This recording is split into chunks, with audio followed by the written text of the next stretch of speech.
Communiqué de presse du mouvement raélien. Genève, le 13 novembre 2025. Le mouvement raélien rappelle qu'une procédure est en cours suite au mensonge proféré par une ex-membre. Une nouvelle fois, les médias relaient des propos calomnieux et mensongers de Lydia Adjara. Le mouvement raélien condamne les mensonges proférés à l'encontre de Raël et les accusations d'actes criminels, et rappelle qu'une procédure pour diffamation est déjà en cours.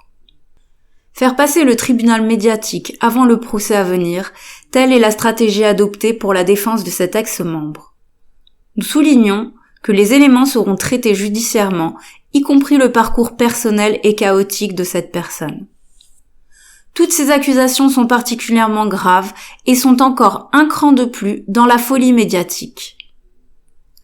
Pour l'heure, nous rappelons une fois de plus que toute forme de violence est fermement condamnée par Raël et le mouvement raélien.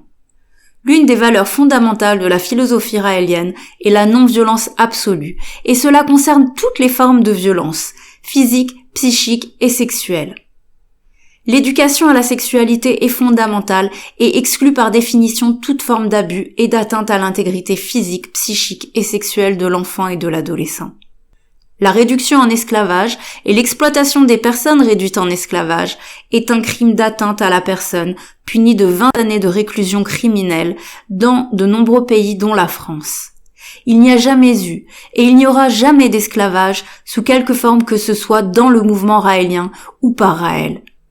L'esclavage, sous toutes ses formes, y compris l'esclavage sexuel, est odieux tant pour Raël que pour le mouvement raélien en tant qu'organisation. Raël est depuis toujours un ardent défenseur des droits de l'homme, des droits de la femme et humainement animé par une empathie sincère et un attachement profond à la dignité humaine, comme en attestent des milliers de personnes issues de toute origine, tout milieu social, le connaissant. Les propos diffamatoires et mensongers de cet ex-membre sont proférés sans la moindre preuve, puisque totalement faux. Rappelons que les actes monstrueux que sont la torture et la barbarie, crimes sanctionnés en France de 15 années de réclusion, sont foncièrement incompatibles avec les principes et les valeurs fondamentaux de Raël et du mouvement raélien. Raël n'a jamais commis et ne commettra jamais de tels actes.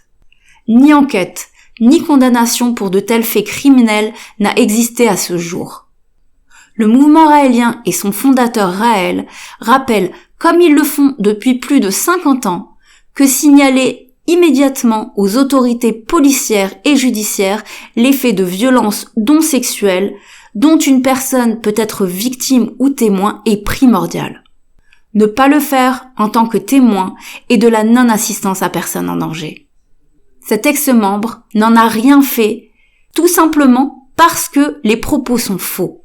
Aucun élément, aucune information et aucun fait ne corrobore ces mensonges qui apparaissent comme des assertions dépourvues de fondement. Des droits de réponse ont été envoyés et continueront de l'être systématiquement à tous les médias proférant de tels mensonges et se faisant le relais de ces accusations. Enfin, nous rappelons qu'il n'y a pas de communauté raélienne et pas d'enfants raéliens. Le baptême d'enfants étant proscrit et contraire à la philosophie raélienne, pour laquelle cela doit être un choix libre et éclairé par un individu en âge de le faire. Contact france@raelpresse.org